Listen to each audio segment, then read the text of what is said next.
I am super excited to welcome you to week 9 and day 57 on our 100 days journey to marital bliss, our week of nurturing love.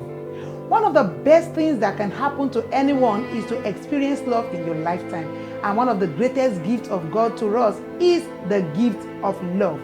But love is more than mere feelings. Love is more than mere words.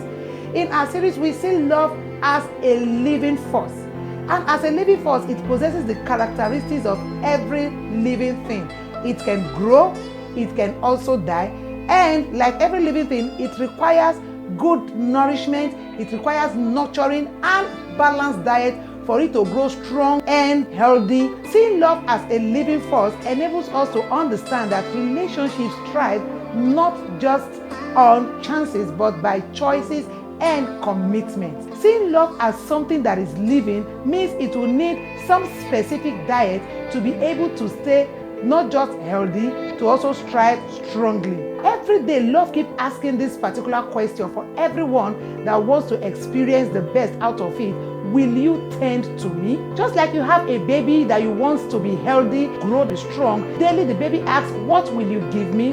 And for every stage of the growth of the baby, there are specific diet requirements that should be given. The same for love in our relationship. For love to thrive, there are specific diet that it has to be fed with so that it will remain robust, grow, and thrive. One of the first things that we need, understanding that love is living and has to be tended to, is oxygen. And what is the oxygen that love needs? The oxygen of love is communication. Just like oxygen is to the human body, that is what communication is to love. Oxygen allows love to breathe. Lack of oxygen makes love to suffocate and eventually it can die.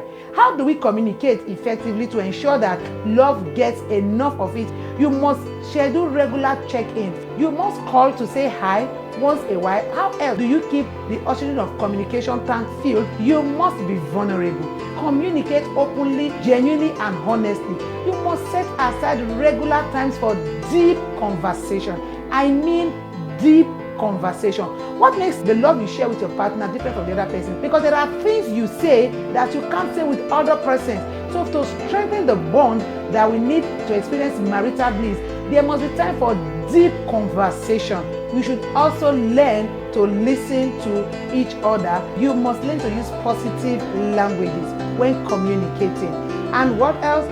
You must maximize non-verbal communication tips. What is the task for today? Set aside meaningful time for deep conversation with your partner and share your innermost feelings. If there are worries, why not go ahead? We must learn to be vulnerable. Colossians chapter 4 verse 6, it says, let your conversation be always full of grace, seasoned with salt, so that you may know how to answer everyone. Remember, love is a living force.